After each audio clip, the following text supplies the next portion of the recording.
অনেক দিন পর তোমাদের সাথে আবার কথা বলতে এলাম। সত্যি অনেকটা দিনই হয়ে গেছে প্রায়। আসলে মধ্যেখানে শরীর, মন, মেজাজ সবই একটু ডাউন ফেজেই চলছিল। যাই হোক, এতদিন পর এসেছি বলে আমাকে কিন্তু ভুলে যেও না। এই যে ডালটা দেখছো, আগের দিন মাকে জিজ্ঞেস করেই ভেজালাম, কারণ পরের দিন একটা কিছু বানানোর প্ল্যানে ছিলাম। কেন বানাচ্ছি, কোথায় নিয়ে যাব, সবই এই তোমার ব্লগটাতে দেখতে পাবে। সকালবেলায় উঠে এক কাপ চা নিয়ে বসেই গেলাম। চা ছাড়া যেন আমি দিনটা শুরুই করতে পারি না। আমরা অনেকে যেন শুনলে অবাক লাগে যে তারা নাকি একদম চাই খায় না। কি ভালো। যাই হোক, আমি এখানে ফার্স্টে যেটা তৈরি করলাম সেটা হচ্ছে একটা মিষ্টি চাটনি। সাউথ ইন্ডিয়ান ডিশ বলো বা অনেক সময় পাপড়ি চাট, এসব টাইপের ডিশগুলোতে আমরা দেখতে পাই। মানে ডিশ বলবো না, এই সব ধরনের খাবার, চটপাটা খাবারগুলোতে, তাই না? কিন্তু আমি তো একটু নিজেকে মাস্টার শেফ মনে করি। এবার চামচটা দেখো, স্টিলের চামচ দিয়ে আমি চিনি সিরাপ বানাতে গিয়ে পুরো ওইটার মধ্যে চিনির পুরো ক্রিস্টালাইজড হয়ে গিয়ে যা বকানি খেয়েছিলাম মায়ের কাছে, সে আর বলতে। যাই হোক, তেঁতুল জল, আমি আগে এটা ভিজিয়ে রেখেছিলাম, এটার কিছু দেখানোর নেই। তেঁতুল আর চিনি আর কিছু কিছু আমার সিক্রেট ইনগ্রিডিয়েন্টস, যাই হোক, দিয়ে যখন চাটনিটা বানিয়েছিলাম, বিশ্বাস করো, অসাধারণ। মানে নিজে বানিয়েছি বলে বলছি না, আসলে নিজেই চাটনিটা ফার্স্ট টাইম বানিয়েছিলাম, তাই জন্যই একটু বেশি নিজেকে মানে প্রশংসা করতে ইচ্ছা করলো। তারপর কয়েকটা মশলা, এইটাকে একটা ভাজা মশলা টাইপের বানিয়ে নিই। এটা মোটামুটি সবার বাড়িতেই সব রকম নিরামিষ ডিশগুলোতেই বেশি দেখা যায় এগুলোকে ইউজ করার জন্য।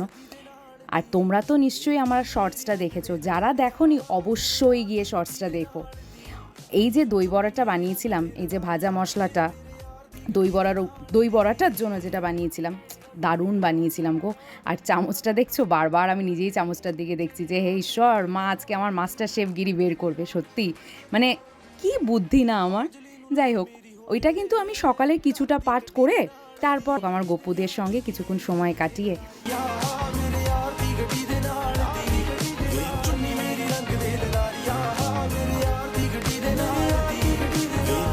তাদের সঙ্গে সকালবেলা একটু হাই হ্যালো করে সকালে চলে গেছিলাম। রোববার ছিল জানো, সিদ্ধেশ্বরীতে পুজো দিতে।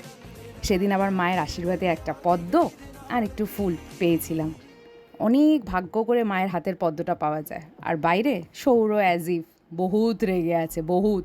কিসের যাতে রাগ না, একদিন দেবো কানের গোড়ায় সব রাগ বেরিয়ে যাবে। যাই হোক, তারপর ওখানে সিদ্ধেশ্বরীতে পুজো দিয়ে সবাই ফিরে এসে তারপর তো দেখলাম, তুমি তো জানোই আমার ভাই সারাদিন বসে আছে নিজের কাজ নিয়ে। ওর বিন্দাস লাইফ, সত্যি মারাত্মক বিন্দাস লাইফ। শুধু যে আমার এডিটিংটা যে করে দেয়। ডালটা ভেজানো ছিলই আগে, দেখতে পেয়েছো। আচ্ছা, তোমরা সাউথ ইন্ডিয়ান খাবার কারা কারা পছন্দ করো প্লিজ কমেন্ট করে জানিও তো। অনেকে আছে সাউথ ইন্ডিয়ান পছন্দ করে না। ইনফ্যাক্ট অ্যাকচুয়ালি সেদিন এই আমি যে দই বড়াটা বানিয়েছিলাম, আমাদের যে নিত্যম নাচের ক্লাস, সেখানে আমাদের একটা গেট টুগেদার ছিল। কে কী বানাবো জানতাম না, কিন্তু সবাই কিছু না কিছু প্রিপেয়ার করে নিজেদের কিছু খাবার বানিয়ে নিয়ে গিয়ে একটা গেট টুগেদার টাইপের হবে।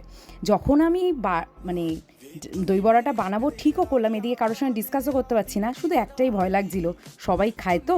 কারণ আমি জানি আমার ভাই, আমার নিজের ভাইই খায় না, একদম পছন্দ করে না ও সাউথ ইন্ডিয়ান খাবার।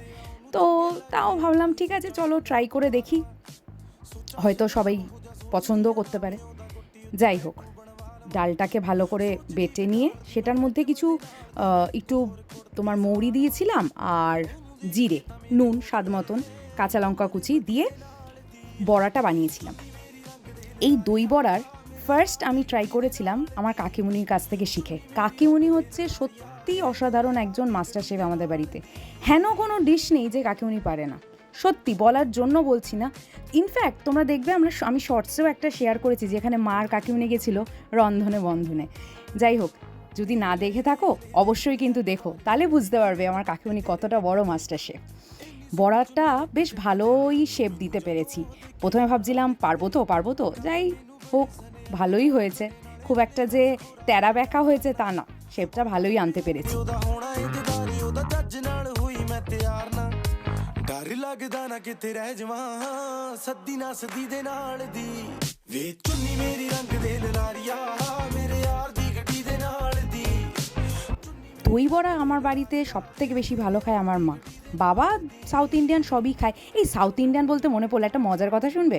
প্রথমবার যখন সাউথ ইন্ডিয়ান আমাদের এখানে ইউনাইটেড ক্যাফে মনে আছে, মৌমিতার ব্যাপারে বলেছিলাম, তো ওই সাউথ ইন্ডিয়ান ক্যাফেতে যখন গেছিলাম তখন আমাকে বাবা, যখন আমি ক্লাস 2তে মোস্ট প্রবলি পড়ি, তো ফার্স্ট আমার কমেন্ট ছিল ধোসাগুলোকে দেখে, বাবা টেবিলে, সবার টেবিলে এই প্লেটে করে ব্যাক শেপের কী খেতে দিচ্ছে গো?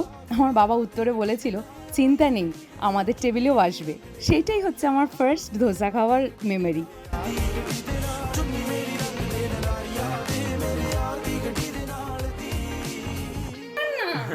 চাটনিটা খেয়ে দেখ, দই বড়া তো খাবি না। অনেস্ট রিভিউ, মুখে চামচটাই দিয়ে খেয়ে বল। আরেকটা আছে, দাঁড়া। লাজবাব। হ্যাঁ হ্যাঁ,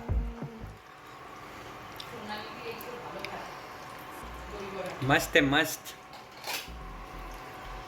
ये क्या है?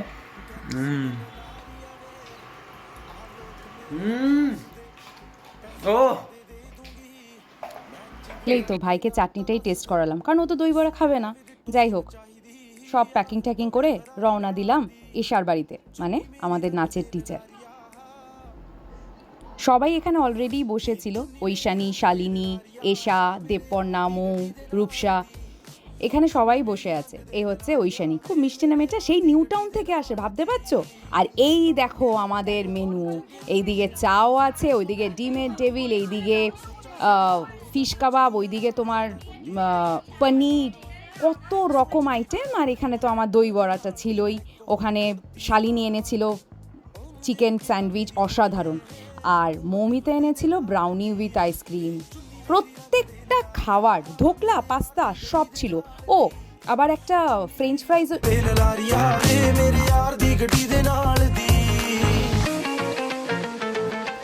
শালিনীকে বললাম, তুই একটু খা, একটু খেয়ে আমাকে একটুখানি সুন্দর করে একটা রিভিউ দে তো, যাতে সবাই বুঝতে পারে আমি কিন্তু খাবারটা খুব একটা মন্দ বানাইনি। উঠবে না, তুমি ভিডিওটা অফ করো। না না, তুই প্লেটটা তুলে খা না। ও আচ্ছা আচ্ছা, এরকম বিয়ে বাড়ির মতো করছে। খেয়ে রিভিউটা দিবি। पिक्चर अभी बाकी है मेरे दोस्त। If all of the kings had their queens on the throne, we would pop champagne and raise a toast to all of the queens who are fighting alone. Baby, you're not dancing on your own. ਉਹ ਤਾਂ ਪੰਗੇ ਲੱਗਦੇ ਆ, ਉਹਨੂੰ ਚੰਗੇ ਲੱਗਦੇ ਆ, ਤਾਂ ਹੀ ਸੋਚਾਂ ਕੁੰਡਲਾਂ ਪਵਾ ਲਵਾਂ, ਸੋਚਾਂ ਸ਼ਰੇਆਮ ਹੋ ਜਾ, ਸੋਚਦੀਆਂ ਨਾ ਮੈਂ ਉਹਦਾ ਗੁੱਟੀ ਉੱਤੇ ਟੈਟੂ ਬਣਵਾ ਲਵਾਂ।